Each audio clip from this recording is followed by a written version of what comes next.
When you think about who you are, what's the first thing that comes to mind? If you think of your name, that's not the whole story. You're more than just a name. So who are you, really? Most people's answers don't quite capture the full picture. Interestingly, if you just stay quiet without saying anything, you're actually on the right track. Here's the deal.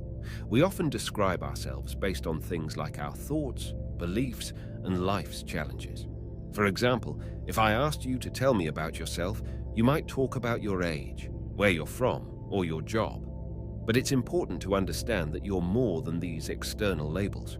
You're not just a job title, and you're not defined by tough times you've been through. Those things change, but your true self doesn't. It stays the same, unwavering.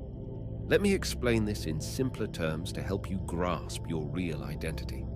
Allow me to elaborate further so that you can gain a deeper understanding of your true identity. Let's think about a moment when you might feel anxious. Anxiety often means worrying about what's going to happen in the future. Your mind can make up all sorts of ideas and stories that make you feel stuck and unable to be yourself. But here's an important question to consider. Who is the one noticing this anxiety? It's you. You are the one who is aware of your anxiety. You are not the anxiety itself. In life, we all encounter moments of difficulty, pain, and suffering.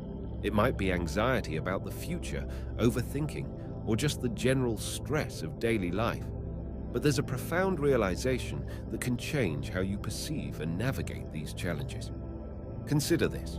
The one who is aware of suffering is not the same as the one who is experiencing it. In simpler terms, it's like having two parts of yourself.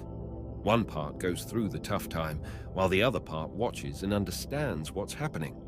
This awareness can be a powerful tool to detach from your suffering and see it from a higher, more objective perspective. Let's take overthinking as an example. When you catch yourself trapped in a cycle of endless thoughts, ask yourself, who is noticing this overthinking? This simple question shifts your focus from being entangled in thoughts to being the observer of those thoughts. It's like taking a step back to see the bigger picture. Before we finish this video, I'd like you to truly connect with your authentic self. This means realizing that you are not limited by your pain and suffering, and you are more than just a human being.